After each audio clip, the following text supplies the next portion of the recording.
You are listening to SPN, the Sports Podcasting Network.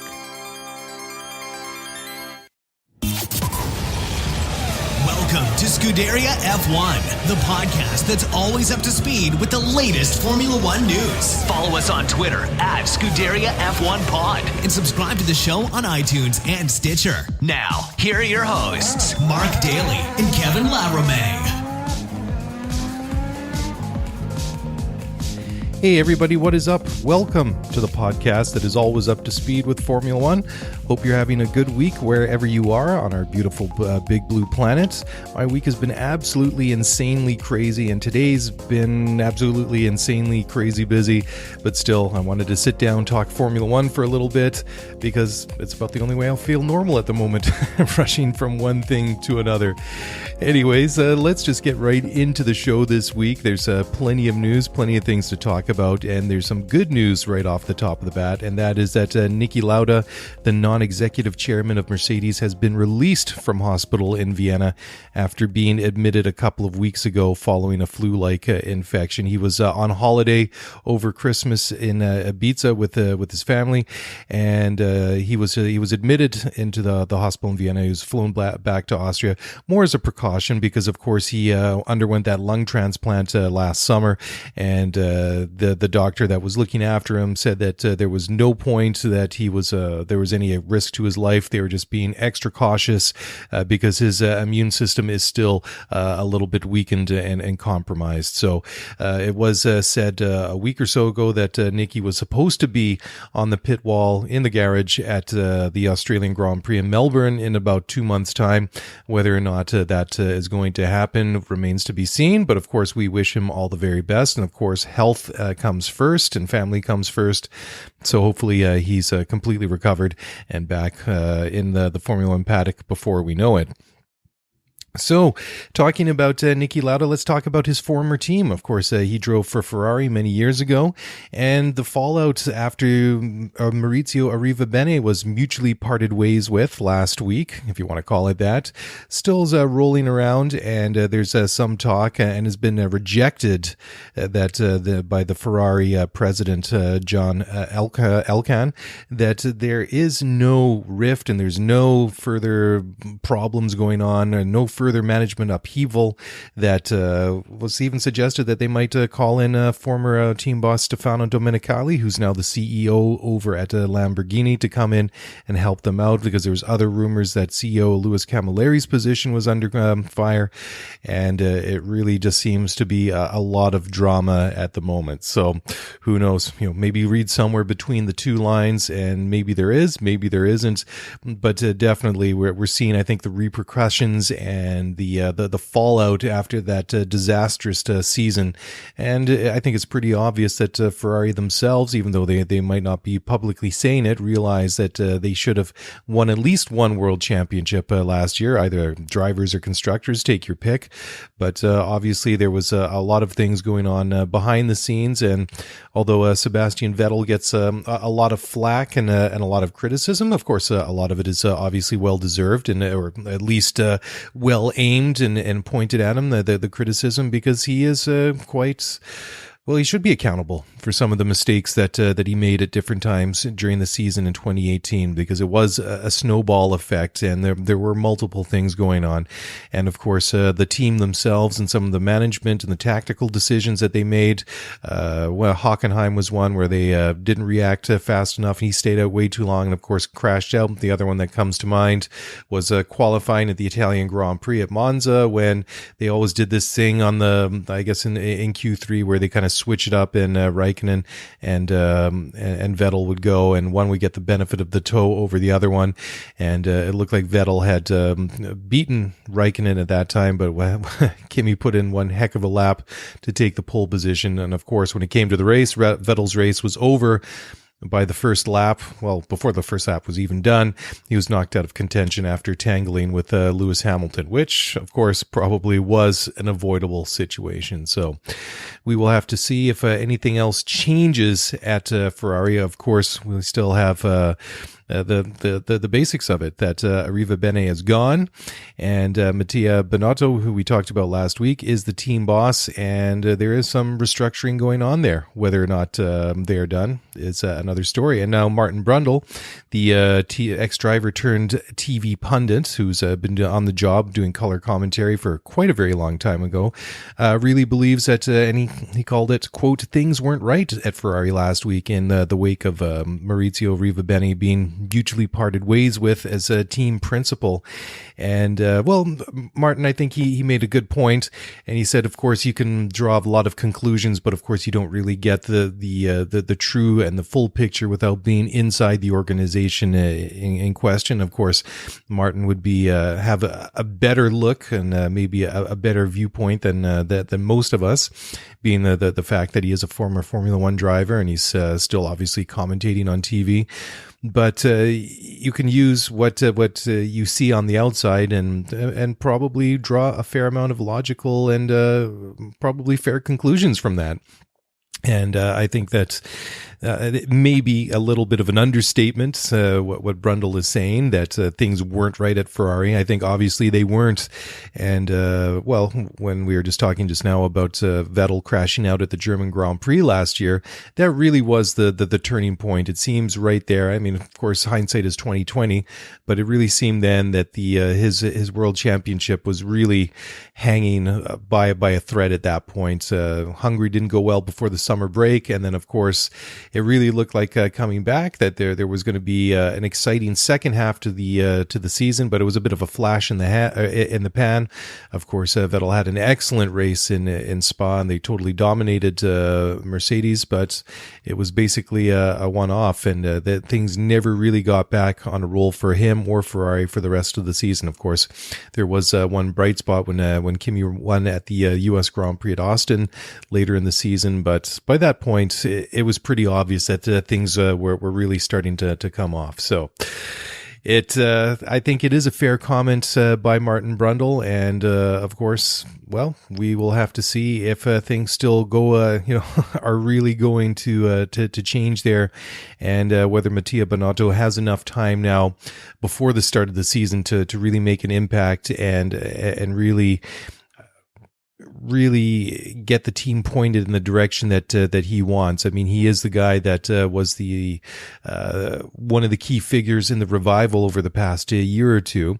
So certainly he has the knowledge and the skills to do it. Whether or not he can do it from the big position, the chief position as team principal, of course, he's got a lot to prove there. But certainly he's proven that he can design and build a good car. So of course he will have to address the vacancy that he himself vacated to take his new job, and certainly we will see. It won't be too long before we get off to preseason testing, and of course the first Grand Prix is only 2 months away. But still, the timing, I thought, of Arrivabene leaving Ferrari certainly was very interesting.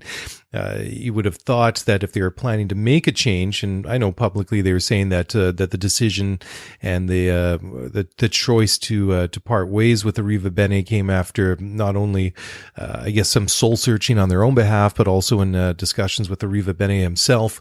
But you would think that if they were going to change a team principal, you'd want that change made as soon as possible. And well, I mean, we're basically halfway through the winter, halfway through the off season now. I mean, the last Grand Prix in Abu Dhabi was almost already 2 months ago, definitely 6 weeks ago.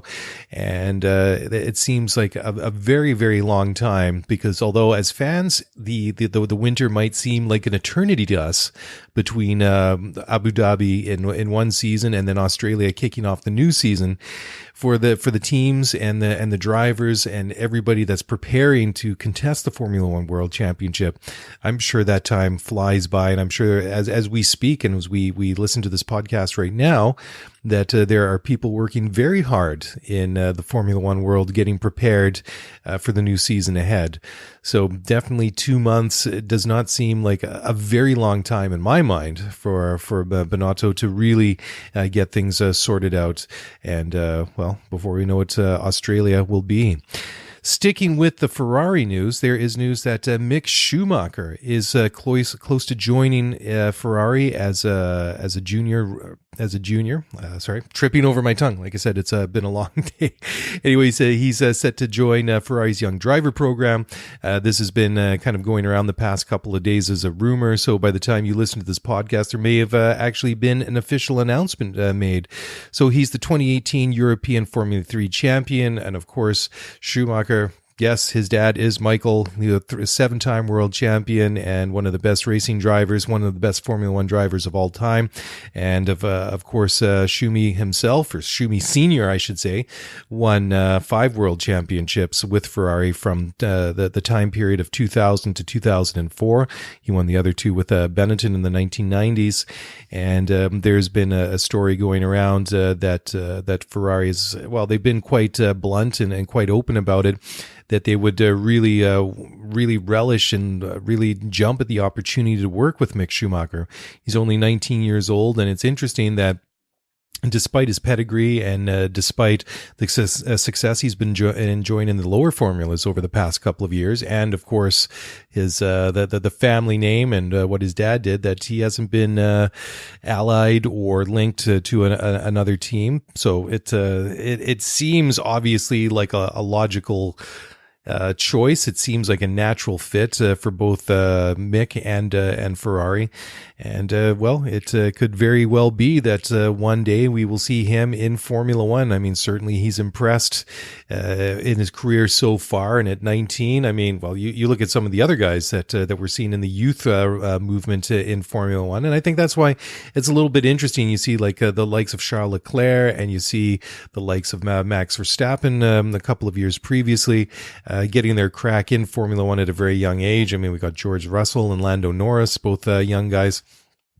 I mean, there's plenty of young drivers in the series right now, but I just find it's quite interesting that Mick, despite all the success that he's quietly been having away from Formula One, is kind of getting in through the back door, where some of the other guys have kind of progressed quite quickly. So definitely a situation to keep an eye on as time moves forward.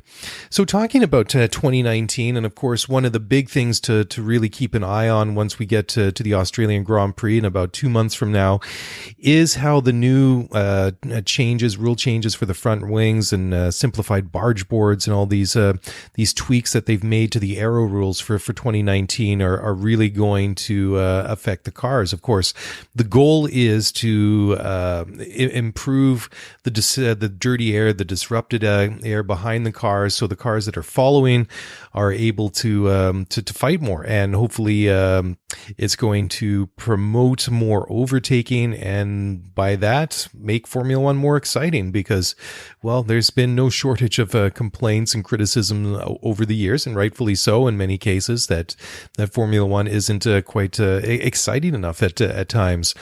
And last year, before the French Grand Prix, I think it was definitely that time of year. I can't remember the exact date, but Formula One did have an option to sort of force through these rule changes. They didn't do it unilaterally. They did consult with the teams and where they were going, but they were able to push these rules through without having to require all the a unanimous vote or approval from all the teams to do so. So it'll really be interesting to see whether or not it's going to make a difference, because there really seems to be a lot of different and varying opinions out there in the Formula One world at the moment. Excuse me. For example, Franz Tost, who's the team principal at Toro Rosso, he says that he believes that they should slash downforce by a minimum of 40 to 50%, which will make the cars more unstable going into the corners. And basically, the only people, or the only person that's benefiting right now from these really high downforce cars are the drivers. And of course, it makes for very quick cornering speeds, which is it's really impressive. Don't get me wrong, when you see how quick these cars are going through the corners and the way that they just stick to the road, it's nothing short of amazing. It really is astounding. and it is very, very impressive. But Tost's theory is that, of course, if you take away that, of course, it makes the cars more unstable. The braking distances going into the corners are going to increase. So it in theory, that should be a couple of the ingredients that could make the opportunities to overtake a lot more.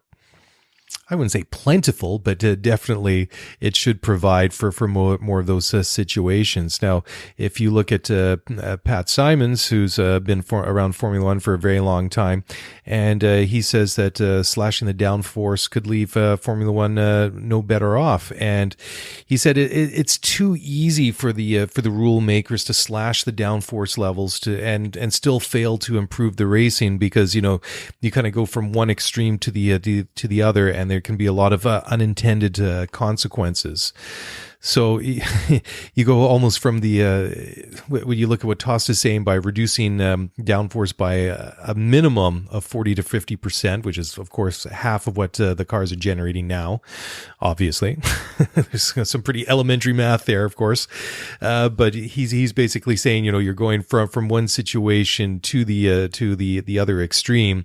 And by doing so, you may have a lot of unintended consequences that may actually leave you worse off in the situation that you found yourself in before. And he says that he wants to see the cars to be quick. He wants to see them be spectacular.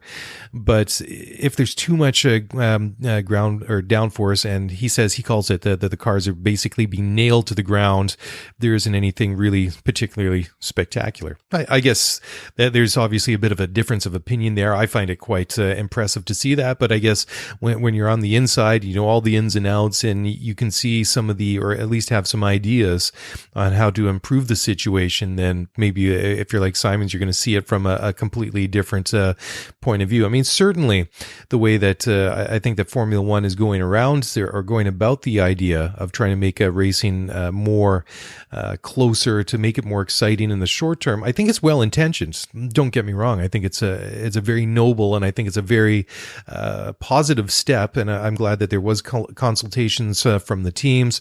And there, at least at the time last year, there seemed to be some positive feedback, but we really don't know how it's going to work out. I mean, if there's going to ever be a person that's going to be able to figure it out or have a good idea, of course, it's going to be Ross Brawn, the motorsport director at Formula One. I mean, Ross's expertise and his record as a designer and as a team principal is unquestioned and unparalleled. I mean, he's got a phenomenal resume, and what he's done in Formula One and other forms of motorsport has been spectacular.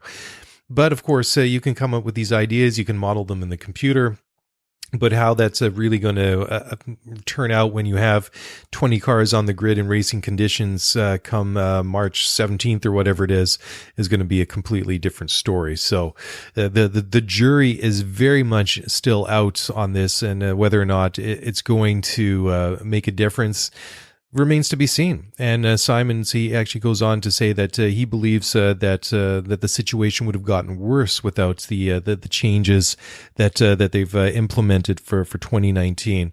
And well, again, he's another guy that knows what he's talking about, and he is a technical expert in Formula One. And if he believes that if they hadn't made these changes, regardless if it's going to have the complete effect or transformation that people are expecting, of course, like I say, that remains to be seen.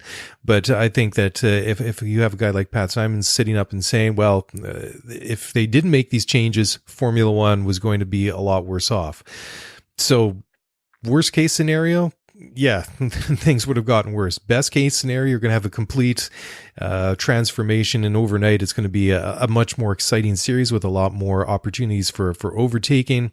But I think somewhere in the middle is probably the more likely answer, the more likely scenario, that there will be some changes, there will be some improvements, but it may not be huge or as big as people are expecting.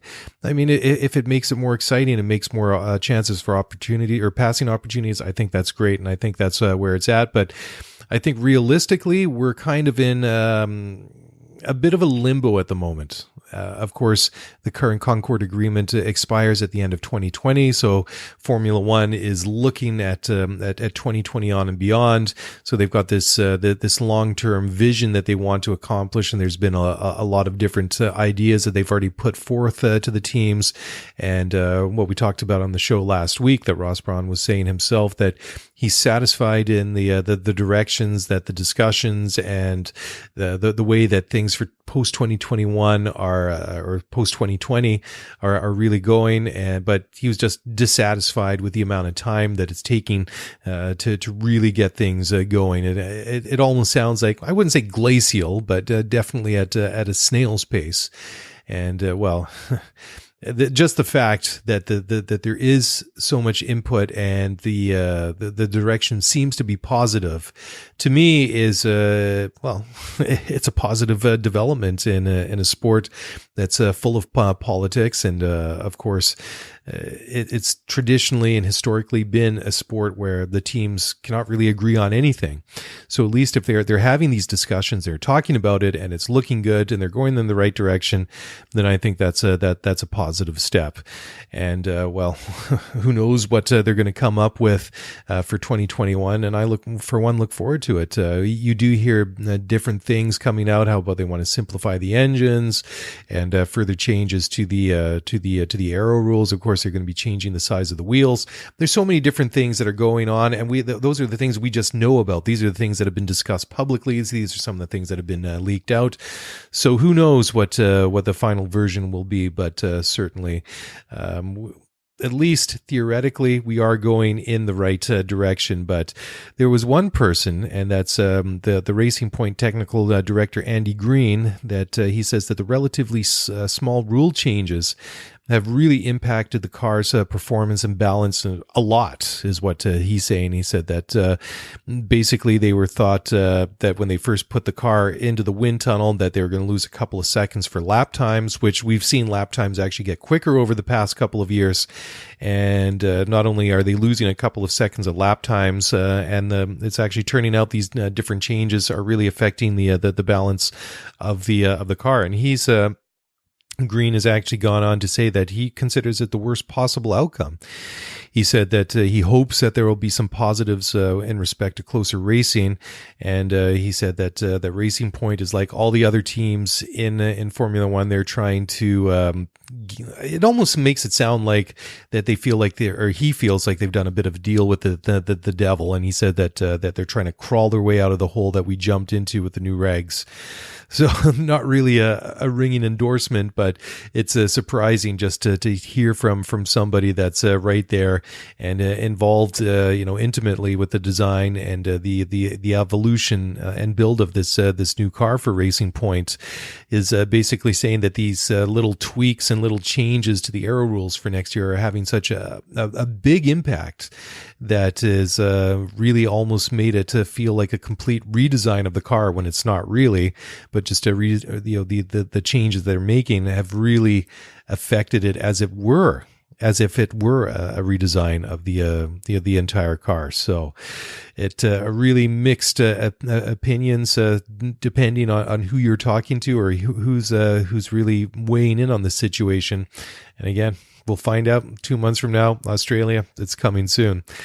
And just sort of talking, this is sort of a bit of a related story, but I thought it was a little bit interesting. And Gunther Steiner, who's the team principal at Haas, saying that he believes, and I think he's hinting more a little bit maybe at his long-term involvement in the sport. And he says that he believes that there's no point staying in F1 without change. And Haas has sort of been touted as a bit of a Ferrari B team.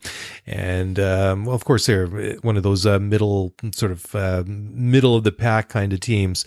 But Gunther was saying that he believes that if there's no room for improvements, and what's the point of putting in all the hard work and traveling to a couple of dozen different countries and different cities over the course of 10 months or 9.5 months, whatever it is, over the course of a season, really makes him question whether or not it's worth it to stick in the sport in the long run. And you can understand that. I mean, we kind of sit here on the outside and kind of think, oh wow, well, some of us, I'm one of these people who sit here and think, oh wow, what's he talking about? He's probably got one of the best jobs in the world. Why would you ever want to walk away from that? But of course, it might be more glamorous, it might be sexier, it might be Formula One, whatever, right?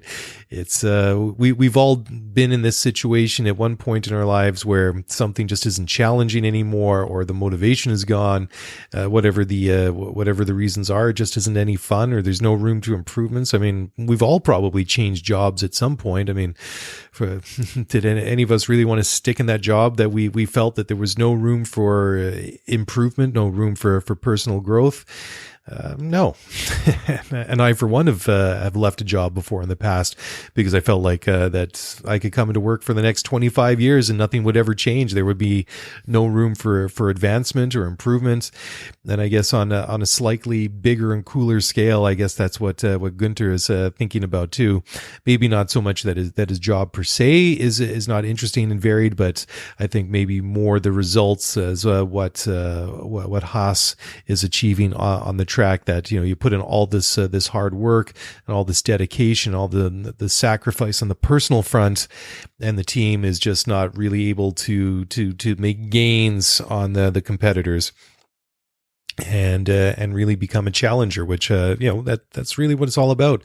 Formula One's about winning. It's about scoring points, and if it's a struggle, I guess in the long run, everything would maybe get a little bit boring, or maybe a little stale, and maybe make you want to rethink your involvement in the long term. Anyways, moving along, let's talk about McLaren now. There's been certainly no shortage of discussion about McLaren, and Zak Brown, the CEO, is anticipating what he calls a good car in 2019. And he really believes that they've made some strides and improvements over the season, and of course a little bit non-committal, saying that although that he believes that they've met all their targets and they've achieved what they want to, it really is dependent on what the other 9 teams in the paddock have, what gains they've made on their cars, if any, over the season, or over the off season, getting ready for 2019. And of course, that is the big unknown. And maybe I'm a little bit naive at times, but I always get to this time of year and really have expectations that are, well, maybe based more on nothing, on my own personal opinions and loyalties and desires to see one team do well. And then of course when the lights go green in Australia, well, Australia is a bit of a funny track because Melbourne really isn't the best track out there for passing. But that being said, there really have been a couple of races over the years that were truly forgettable. Last year was one of them, of course, only made memorable by the fact that Sebastian Vettel won that in the bizarrest of circumstances, passing Lewis Hamilton in the pits by virtue of a virtual safety car. So whether or not all the changes that are coming and the improvements that McLaren have made, who knows? Maybe we'll see it manifest in Australia, but not always the best race for an indication. We might have to wait a race or two later to Bahrain or China or one of those early season races to see where they're truly at.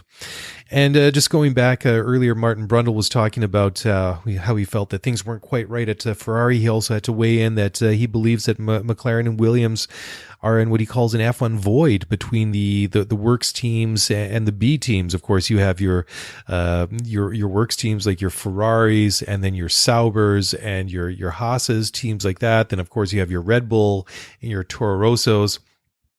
And then you have these privateers, these other constructors like McLaren's and Williams, and they kind of fall in between. Although they do have quite substantial budgets, they're not quite as deep or as bottomless as, say, a Mercedes or Ferrari, or maybe even a Red Bull to some extent. And then also the B teams that benefit from hand-me-downs, if you want to call it that. I mean, especially if you look and see some of the different things that have been said about Toro Rosso and Red Bull and the partnership that they have. And there was another story just talking about that we'll get to in a minute here. But there's going to be more standardized parts on the Toro Rosso this year that come from Red Bull, and of course, they'll have the same Honda engines in both cars, and McLaren and Williams, they don't have that benefit. So, are they really have the same resources as a Ferrari or a Ferrari or Mercedes to develop and design their car? Probably not. And then they don't have the benefit of being able to use some of these common technologies and common parts that they might benefit if they had a relationship with a team like one of the big ones. And of course, they're going to be. I'm sure if you ask anyone at McLaren and Williams, that they feel that they should be in that conversation, but definitely they're stuck a little bit in the middle, and to a certain extent, I think that they're also maybe caught a little bit on the outside, and they're kind of looking into the situation because they're just not really able to keep up. So they're going to have to find other ways to be competitive and really bring that fight back to the Red Bulls and Mercedes and Ferraris of the world. Definitely a difficult situation. And then just one more McLaren note. Carlos Sainz, that is, believes that his evolution as a driver at Renault will help at McLaren. He felt that during his time at Toro Rosso, maybe he plateaued a little bit, but certainly the year and a bit that he spent at Renault definitely was a big benefit to him, and he really feels like he'll be able to apply the lessons that he learned there and the things that he improved upon and take it to McLaren. So, I mean, if Zak Brown is going around right now and saying that he believes that they have a good car, of course, one of the tricks to doing well in Formula One is being able to develop that car and improve upon it throughout the season. Of course, you need some experienced, and well, maybe not just experience, but definitely a driver that understands the cars and understands the engineering and understands how the different changes will affect the car on the track and how it handles, and his role as a driver in doing that. And maybe Sainz has matured quite a bit. Maybe he can be that guy. I mean, definitely he's going to have to be, because I mean he's going to be partnered with Lando Norris, who is a promising young fellow, but of course a rookie in Formula One. And I did lie. There is one more piece of McLaren news, and this came out literally when I published the show for last week. And it always seems to happen too on my other podcast that covers the Vancouver Whitecaps in Major League Soccer, and it never fails. It seems every time we do that show and we have a show to release, that as soon as the show is out there for download and people start listening to it, we start getting feedback because we've missed one new story one way for one reason or another, and that's always a bit of the timeliness is a key. I mean, this is recorded live to tape, and it's always meant to be sort of a sports talk radio format of discussion and analysis and updates and things like that. But unfortunately, just because it sounds like you're listening to it on the radio doesn't mean that it's live. So unfortunately, things can sometimes get a little bit lost in the shuffle. But anyways, McLaren have appointed Andreas Seidel, who's the man that's helped guide Porsche to multiple World Endurance Championship titles and Le Mans victory. So he'll take over all aspects of the Formula One operation, and he'll report to Zak Brown. And it's part of their long-term strategy to reach the pinnacle of Formula One.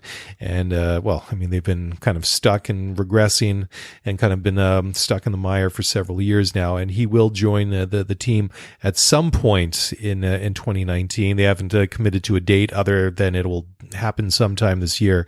And then also they haven't confirmed the start date for new technical chief James Key, who was signed from Toro Rosso last year, but he was released eventually by Red Bull, although they were a little bit reluctant to let him out of his contract. It was talking about Red Bull now. They found a way, they say, to reinvigorate Adrian Newey in Formula One. And this has been helped, at least in part, by their switch to Honda engines for this year. And I find that a bit of an interesting statement that someone who's in Formula One would find it difficult to stay motivated, especially somebody like Adrian Newey. But I mean, he's been designing really, really good cars for a very, very long time. But I guess everybody needs their own challenges. But Dr. Helmut Marko, who of course is the guy, the big man there at Red Bull Racing, and if he's encouraged that Newey is reinvigorated and he's feeling challenged, then that's really good news. And of course, what with the Honda engines, if he sees a lot of potential there, that if you're a fan of Red Bull and Max Verstappen especially, I think that's exciting for this year.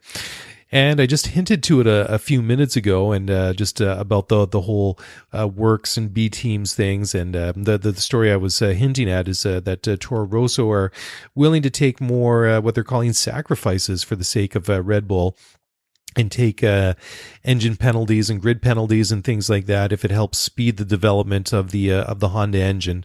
And that was partly happened last year with Brendan Hartley and Pierre Gasly. They were really pushing the engine at times, and of course they paid for it, having to replace engines or different components on there after there were mechanical failures. But I guess in the long run, if you're Toro Rosso and you're there and you're not going to win a world championship, but you're obviously there to, I would say, make up the numbers. That's not really fair. It's a little bit cruel, but if you're there in that junior role, certainly to Red Bull Racing, the mother team, if you want to call them that, and you can help them along, because there would be obviously a mutual benefit, because if they're pushing the engines and Honda's getting data out of that and they're improving upon them, and the engines are getting better, of course that's going to have a benefit for Red Bull, who of course this year or last year had the Renault engines. They'll be going with the Renault engines starting for this year. If that's helped them along, then it's mutually beneficial for both of them, because if Red Bull gets a better engine, then that means the penalties and the sacrifices that Toro Rosso had to make were also I guess they'd be worth it in the end, because you're getting a new and improved and theoretically better Honda engine as well. Now, you remember this? You remember the shoving match between Esteban Ocon and Max Verstappen last year after the Brazilian Grand Prix, when they collided, and Max was looking to win that race, but Ocon decided to unlap himself, and then as they were going through the Senna S's there, the first I guess turns 1 and 2 at Interlagos, they collided, and Max was seeing red, and then they got into a shoving match afterwards. Max was the aggressor in that situation. There's no doubt about it.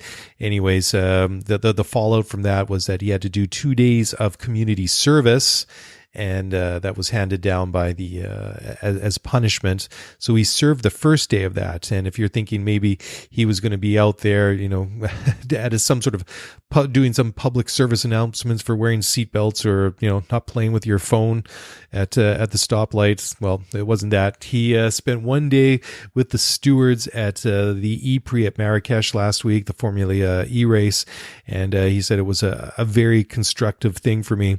And he said that in an FIA statement, he said it was interesting to see it from the other side. Normally, you can't spend an entire day with the stewards. So it was interesting too, because he said that he was able to experience different things in racing rather than sitting in the car, and then just being able to get that different perspective was a very constructive thing. And he said that he also called Formula E a cool championship, or a cool series. He said he's followed it quite a bit, but he hasn't had a chance to be there in the paddock yet, or be up close during a race. So he said that there's a lot of manufacturers there. There's a lot of cool technology and things like that, and he said it's a cool series. And I guess that will be the big question. I mean, you look now, and the move to electric cars and getting away from gas and internal combustion engines in cars that we drive each and every day is on, and lots of countries are moving towards not allowing gas powered cars or diesel powered cars on the road by a certain date. So what will be the future of Formula One? Will they eventually switch to electric engines? Will it become a rival to Formula E? Will Formula E become a rival to Formula One?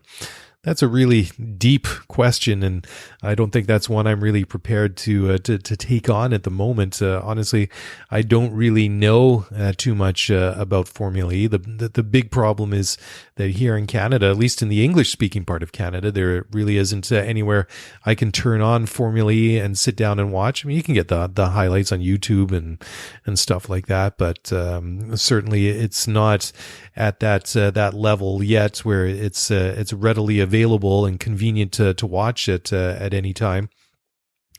And honestly, Formula One is a bit of a niche sport in Canada as it is. It's kind of funny when I look now. We're going into the 4th year of this podcast, and it was never really intended to be. Well, I hope we get the biggest audience in whatever country. But it's kind of funny. Just we thought, well, we'll do this show, and it's just for Formula One fans, regardless if you're in Canada, like Kevin and myself are, or if you're in South Africa, you're in China, you're in France. Wherever you may be. I mean, this show is basically by Formula One fans for Formula One fans, and we never really set out to have specific goals. But that being said, it's interesting how here at home in our own country in Canada, we're not, the listenership is very small compared to other parts of the world. I mean, over 60% of you that listen and enjoy the show each of every week are listening in the United States of America, and that is the biggest market, the biggest audience that we have by a country mile. So it's kind of funny the way that it's really grown, and kind of the audience has kind of shaped itself. But regardless if you're in the United States or anywhere else, I mean, we appreciate all of you listening each and every week. I just find it interesting sometimes to look at the stats and see who's listening and what's parts of the world. So that's definitely kind of a cool bit. But hey, I digress a little bit. Anyways, time to start wrapping it up, and just a couple more kind of Ferrari themed stories to round it up. And first of all, Antonio Giovinazzi, who has gone to Sauber, former Ferrari test driver, says that do not compare me to Charles Leclerc. And Leclerc, of course, is the driver that vacated his seat at Sauber to take Kimi's seat at Ferrari, who's taken the other seat at Sauber. Yes, I know it gets confusing, but that's Formula One. And anyways, Giovinazzi said he will not try to replicate Charles' success in Formula One as a rookie when he makes his full season debut with Sauber, and coming up in a couple of months. Of course, Giovinazzi isn't new to Formula One. We've seen him fill in the past. He had a couple of races in 2017 when he was filling in for Pascal Wehrlein, who was had to miss a couple of races due to an injury. I guess it was concussion that he suffered in a crash at the Race of Champions prior to that season. So we have seen him before, but of course this is his first full year in the series. So I guess it's best to be modest. I mean, if you don't know how you're going to measure up against Charles Leclerc, don't say you're going to be as good as better than Charles before you actually get a chance to go out there. I mean, if he goes out there and proves that he's just as good or better than Charles, then good for him. And if not, then it'll be proven to be a case that it was better that he didn't make any really braggadocious claims before the season got started. Anyways, finally, a real, I wouldn't say a milestone, but I guess it's one of those pieces of news that kind of gets your blood pumping for the right reasons in anticipation of the new season. And that was news that came out earlier this week that Ferrari plans to run their new car before the first F1 test. And well, they only have so many test days each and every year, which is part of, I guess, the cost controls that they've introduced in Formula One. But they do have a couple of promotional events that they're allowed to shake down their cars before the first couple of tests that they have at the Barcelona circuit in February. So they will well, I mean, first of all, the official launch for the car that is called the 670 internally at Ferrari will be unveiled at Maranello on February 15th, and then they will run it on the track in Spain at Barcelona a couple of days after that. And then the first 4-day test begins at Barcelona on February 18th. So a couple of the key dates so far for the preseason and the launches: February 12th is the Renault launch, followed by the February 13th and Racing Point's launch. McLaren is launching their car on Valentine's Day, Ferrari on the 15th, and then the first preseason test goes from February 18th to 21st, and then the second preseason test is February 26th to March 1st. So it's coming quickly and about time. Can't wait. Anyways, that's a good place to leave it off for this week. Thank you so very much for listening to the show. If you want to get in touch, tweet me at Scuderia F1 Pod. Email me at scuderiaf1pod@gmail.com. That's a wrap. Thanks very much for listening. Until next time, have a great week, and we'll talk to you again soon.